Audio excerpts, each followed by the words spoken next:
जो मुझे उस वक्त एक वजीर थे, उन्होंने ये बात बताई कि ये इस तरह की गारंटीज दी गई थी। काशी साहब, स्टार्टिंग फ्रॉम देश के मुस्लिम लीग, नून या हुकूमत ने ये फैसला कर लिया, उन्होंने कहा जी हम पीटीआई को बैन करेंगे। कैसे देख रहे हैं इस पाबंदी को, इस फैसले को? जाइए, बेवकूफाना फैसला किया है। मैं तो आज भी जब आपने प्रोग्राम का जिक्र किया, मैं कहा पता नहीं क्यों हमारी सियासत अकलमंदी सिर्फ ऑपोजिशन में होती है लोगों के पास, क्योंकि आसान होता है अकलमंद होना। आइन और कानून की बात करते हैं, अच्छे प्रिंसिपल्स की, ह्यूमन राइट्स की, आइन का दिफा करना होता है, वोट को इज्जत दिलानी होती है। हर कोई ऑपोजिशन में बहुत अकलमंद होता है। इनको कुछ होता है जब ये हुकूमत में आते हैं, पता नहीं क्या हो जाता।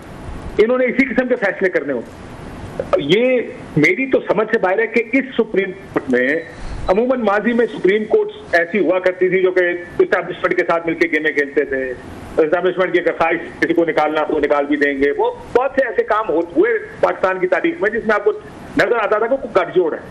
एक ऐसी कोर्ट जो इस वक्त आपको अपने आप को फ्लेक्स करती हुई नजर आ रही है, जो खड़ी है, जो कहती है हमने आपकी गेम नहीं खेलनी, उसके पास हाथ रेफरेंस देने के तरीके के साथ बैन किया गया। मैं ये कह रहा था कि ये सियासी तौर पर कोई ऐसा फैसला इन्होंने नहीं किया जो मुझे लगे कि कोई बड़ा अकलमंदाना फैसला। आप सुप्रीम कोर्ट को भेजेंगे, सुप्रीम कोर्ट अगर इसको रद्द कर देगी तो ये सोचें कि हम कौन कौन से वो रास्ते खोल रहे हैं जो आने वाला कोई फैशन, चाहे वो इमरान खान साहब की सूरत में हो जो बड़े 2/3 अक्सरियत के साथ या 3/4 के साथ किसी के गले पे पांव रखकर इतने ताकतवर आए, कौन रास्ते रोकेगा किसी के? ये रास्ते तो आप खुद खोल के दे रहे हैं किसी को कि वो आए और इन चीजों का इस्तेमाल करे। आज भी कह रहे थे हमने सबक सीख लिया, और मुझे उम्मीद है कि तहरीक इंसाफ वालों ने सबक सीखा, लेकिन मुस्लिम लीग नून ने सबक नहीं सीखा। पीपल्स पार्टी ने लाताल्लुकी कर दी, ANP ने लाताल्लुकी कर दी, JUIF इतनी लड़ाई थी उनके साथ, उन्होंने भी कहा कि ये फैसला ठीक नहीं है। एक जमात खड़ी है और वो है मुस्लिम लीग नून। आप सोच लें उनकी पॉलिटिकल विजन और पॉलिटिकल सोच क्या हो। देखिए, मैं आपको इतना बता सकता हूं कि मैंने दोनों साइडों पे बड़े लोगों को फोन किया और हमारी टीम ने कांटेक्ट किया कि अगर पीपल्स पार्टी से आप आके अपना मौका, किसी को नहीं छोड़ा होगा हमें। जाहिर है इस वक्त पार्टी की पोजीशन वाजी नहीं। नासिर हुसैन शाह साहब ने ये जरूर कहा कि मैं जाती व्यू देता हूँ, ये नहीं होना, लेकिन मेरा ख्याल है सब अपनी लीडरशिप के फैसले का इंतजार कर रहे हैं, क्योंकि अगर लीडरशिप ने कहा ये आर्टिकल 6 लगना चाहिए तो फिर तो जाके सारी पीपल्स पार्टी को डिफेंड करना पड़ेगा इसको। फरदुल्ला बाबर साहब तो जाहिर है ऑफिस होल्डर नहीं है, वो MNA MPA नहीं है, इसलिए उनके लिए आसान है कसूली पोजीशन लेना। जैसे मैंने कहा वो अपनी पार्टी में भी अपोजिशन में काम करे, तो बाकी पार्टी मिसिंग है। मैंने जिन लोगों से नून में बात की, देखिए 2-3 लोगों ने टीवी पे आकर इस पर अपने तहफ़्फ़ुज़ात का इज़हार कर दिया। 2-3 लोगों ने कहा, मैं हालांकि खुरम दस्तगीर साहब ने कहा, काबिल शरीनी ने कहा कि हमें फैसले के हाथ में नहीं है। मैंने 2-3 लोगों से बात की तो कहते पता ये कौन एडवाइस कर रहा है, लेकिन सब ये भी कहते हैं कि एडवाइस पार्टी के अंदर से नहीं आई, ये एडवाइस बाहर से आई है। इसमें किसी ने कहा कि ये काम करना है, हुकूमत ने, शहबाज शरीफ साहब ने शायद मियां साहब को कहा होगा।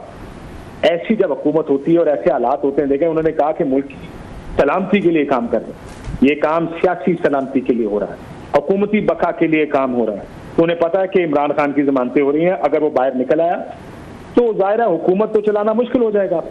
पहली चीज तो मुझे ये नजर आती है। दूसरा, ये अदालत का एक फैसला था, डॉक्टर साहब ने देखा, आप लोगों ने देखा होगा जुम्मे का जो आया, मुझे लगता है वो प्लान ये था कि अगर एक 2/3 अक्सरियत मिल जाएगी, इनके जहन में कोई आईनी तरमीम का प्लान था जिसके बारे में हम सब जानते हैं कि जगह जगह अपने लोग होंगे, और उसके बाद इस किस्म का कोई प्लान रोल आउट करना था जिसमें पाबंदी भी लगे, जिसमें आर्टिकल 6 भी लगे, वहां पर मर्जी के बेंचेस बने और लोगों को सजाएं हों।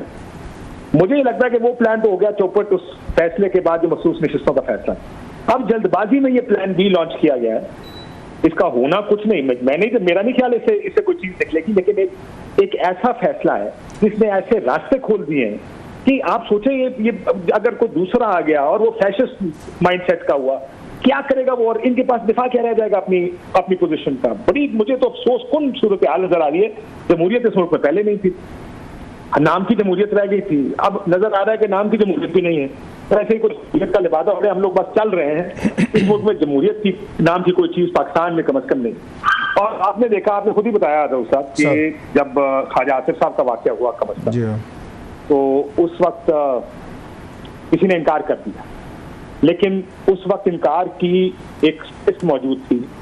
मेरा ये मानना है कि अगर आप एक दफा ये इसको एग्जीक्यूट करने चल निकले और ये रेफरेंसेस भेजने शुरू हुए तो फिर तो आज दूसरी चीज पे रेफरेंस आएगा। वैसे TLP पे बड़ी इंटरेस्टिंग बात बताऊं आपको कि TLP पर हमें एक ब्रीफिंग दी गई थी पिंडी में, और उस वक्त कहा गया था कि इनको सियासी धारे में दोबारा शामिल करना चाहिए। वो बड़ा उस वक्त ज़ाहिर वो पाबंदी का सीन चल रहा था उनके ऊपर, तो ये फैसला भी वहीं से हुआ था कि इनको वापस इंटीग्रेट करें पॉलिटिक्स के अंदर, इन लोगों को साइडलाइन या सियासी धारे से बाहर नहीं रखना चाहिए। ये बात आपकी ठीक है, मैं यही तो कह रहा हूँ रोज़ा कि अगर ये उसी तरह का फैसला था ने काशिफ, ये धारे में लाने का फैसला टीएलपी को उसी तरह का था, और वही लोग शामिल थे उसमें जो तालिबान को ला रहे थे अफगानिस्तान से। वहाँ 35,000 तालिबान उनकी फैमिलीज और सवात में ला के उनको बसाया जा रहा था। ये पूरा ग्रुप तो वही था सर, वही लोग थे, बिल्कुल वही था। और अगर मैं आपको वो कॉन्वर्सेशन बताऊँ ये तालिबान के हवाले से, हुकूमत तो कहती है कि लेके आए, दूसरी साइड का मानना ये कि एक भी आदमी नहीं आया, लेकिन वो जाहिर है ये तो हुकूमत नंबर दे सकती है, नाम दे सकती है कि कौन किधर आया।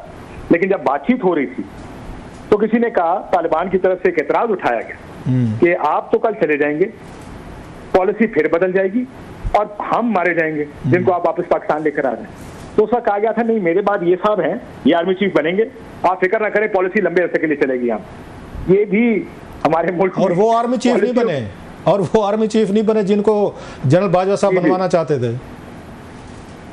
जी बिल्कुल बिल्कुल आर्मी चीफ नहीं बने, लेकिन ये गुफ्तगू हुई तो जो मुझे उस वक्त एक वजीर थे, उन्होंने ये बात बताई कि ये इस तरह की गारंटीज दी गई थी। पर बहरहाल तो सब मसला ये है कि हमारे मैं थोड़ा सा, मैं सॉरी आपकी बात काट रहा हूँ, बड़ी अहम बात कर रहे हैं। ये मुल्क फिर कैसे चलेगा कि अगर इतने टॉप के लेवल पे कि वो पहले एक पार्टी बैन होती है, वो आते हैं, हंगामे करते हैं, यहाँ पे लोग मारे जाते हैं, ट्रबल होती है, पूरी दुनिया में प्रॉब्लम होते हैं, फिर उनसे मुआहदे साइन किए जाते हैं, पैसे दिए जाते हैं, और फिर कुछ अरसे बाद कहा जाता है जनाब इनको धारे में लाना है, और वही लोग लाने वाले हैं। और फिर उसके बाद वो कहते तालिबान जो यहाँ से ऑपरेशन के बाद जो जनरल कियानी साहब के दौर में ऑपरेशन हुए थे और वो अफगानिस्तान भाग गए थे और बहुत सारा खून बहा था, बेचारे इनोसेंट लोग सवात और पश्तून एरियाज के हमारे, उन्होंने जाने दी और हमारे फौजी भाइयों ने भी दी। उन्होंने कहा इनको भी धारे में लाना है, टीएलपी को भी धारे में लाना है, दुनिया भर में। मतलब ये किस तरह के हमारे हुक्मरान रहे हैं, किस तरह के लोग रहे हैं कि इस तरह के काम करके गए हैं हमारे साथ। I am shocked and amazed sir, जो आप चीज़ें आप बता रहे हैं कि इनको धारे में लाना था सर, वो भी धारे में, तालिबान भी धारे में आ रहे हैं, टीएलपी भी आ रही है। देखिए यही तो हमारे मुल्क के फैसला साजों का मसला ये रहा है ना, एक फैसला साज आएगा, कंसिस्टेंसी ऑफ पॉलिसी नहीं होती। आप पिछले 10, 20, 30, 40 साल की उस सियासत उठा के देखें, जिस तरह हमने मिलिटेंट्स के साथ डील किया, उस चीज़ को उठा के देखें। आज क्यों हम इस जगह पे जहाँ पे हम खड़े, क्योंकि किसी ने ये फैसला किया कि हमने जहादी बनाना है और फिर हमने फैक्ट्रियां लगा दी जहादी बनाने की। किसी ने ये नहीं सोचा कि जब ये जंग खत्म होगी तो इन जहादियों को क्या करेंगे। उस वक्त सोचा क्या था, हमने जहादियों को इंडिया भेज देंगे। उस वक्त दूसरा फैसला ये हुआ था कि जनाब जगह बड़ी है, हम किसी और जगह को डाइवर्ट कर देंगे। लेकिन जब वो वापस आए और आपको उन्होंने निशाना बनाया तो आपको ये भी पता नहीं था कि इनके साथ डील कैसे करना। आप ऑपरेशन करते हैं, आपको याद होगा एक ऑपरेशन के लिए नवाज शरीफ साहब के दौर में कैलकुलेशन ये बताई गई थी कि 30% चांस है ऑपरेशन की सक्सेस का। यानी हमने अपने लिए जो बारूदी सुरंगें बिछाई हैं, इस मुल्क को यहाँ तक लाया है, हम इन फैसलों की वजह से लेकर आए। मेहनत किया हमने, बड़ी मेहनत किया सर इस पे, बहुत मेहनत के साथ हम इस जगह लेकर आए। सियासत में देख लें, किसी ने फैसला किया नवाज शरीफ को निकालना है, दूसरे ने आगे कहा नहीं नवाज शरीफ ने वापस आना है, इमरान खान को निकालना है। इससे पहले फैसला होता था बेनजीर भुट्टो को नहीं आने देना। तो हर आदमी आकर अपनी सियासी ख्वाहिश के मुताबिक ये फैसला करता है कि इस मुल्क का सियासी लीडर कौन होगा या जो हुकूमत किसके हाथ में देनी।